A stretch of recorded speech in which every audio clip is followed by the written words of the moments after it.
Good morning to my karate family. How are you today? Today we're talking about discipline.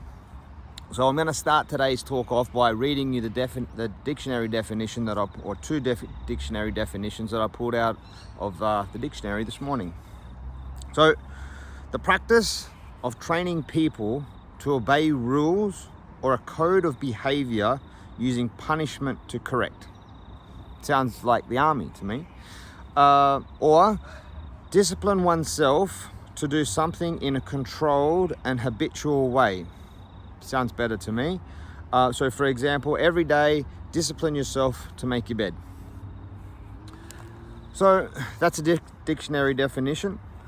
Every time I spoke to someone who wanted to get started in karate, I usually ask them a question. What is it that you want to get from training in karate? Or what is it that you want the kids to benefit from by training in karate? Often I got the discipline. I want the kids to be more disciplined, or I want to be more disciplined myself. I'd follow that question up with, when you say discipline, are you looking for self-discipline or imposed discipline? And more often than not, I got the answer there that they wanted self-discipline. So that's what I've spent the last 20 years trying to help people become more self-disciplined. And that's what today's talk is about. So firstly, self-discipline for me equals success. So if you can't discipline yourself to do the small actions that you need to take on a daily basis to achieve your goals and dreams, then chances are that you're not going to achieve them. So without discipline, there's not much chance of you achieving those goals that you're after. So how do we do it? In essence, the discipline is making the action more attractive than the pain of the discipline or the action that you need to take. So make it more attractive. So for example, you need to focus on the result rather than the work or the discipline that you need to do to get there. So if you're, say for example, sit-ups, for example, you want to focus your attention on the six-pack abs that you're going to have rather than the 1,000 sit-ups. And that is how we get through that initial pain of action to get to where we wanted to be, and we help it to become a self-discipline, if that makes sense. So how do we do it in karate? So karate starts out as imposed discipline and it moves to self-discipline, okay? So firstly, a new student comes into a karate class, an existing karate class, and the environment is set up for them.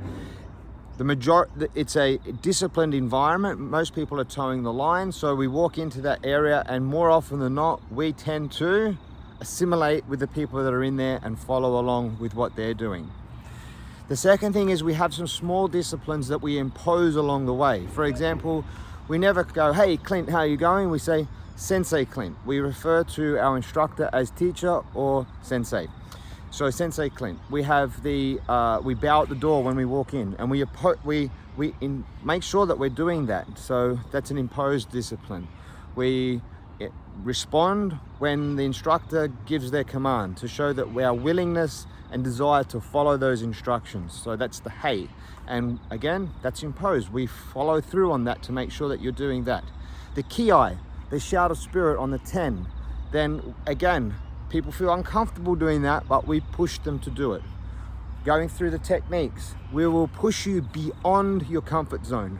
Your comfort zone might be here, we're not going to go to here, but we will push you beyond your comfort zone, a little bit beyond that to help you achieve that little bit more, whether it be stances, holding the kick up, whatever it might be, pushing through a little bit harder, getting that heart rate up, whatever it might be. Over time, that imposed disciplines will become self-discipline through the use of praise. That's it. That's what I'm looking for. Good job. Well done. A certificate at the end of the class to recognize in front of your peers that you've done something well. A grading certificate, etc., etc. And so it starts off small. You might get a certificate for doing your first class. Well done. You achieved your first class. But then it's going to get harder and harder. The gradings initially, yellow belt, easy. Orange belt, bit harder. Black belt, hard. And so we lift up those expectations as we go, as you're becoming more and more disciplined and self-disciplined. So over time, you will become more self-disciplined in your class, in your karate.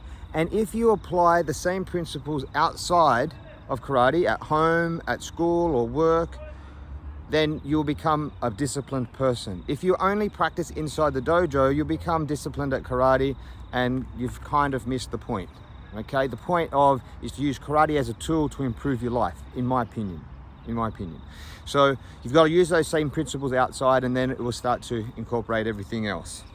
Okay, now there's 3 keys that I want you to remember. One is start small. If you want to change your diet, start with an apple a day. Doctor said apple a day keeps the doctor away. What if that was true? It's easy to do. Problem is easy not to do. So start small. Reward good behavior.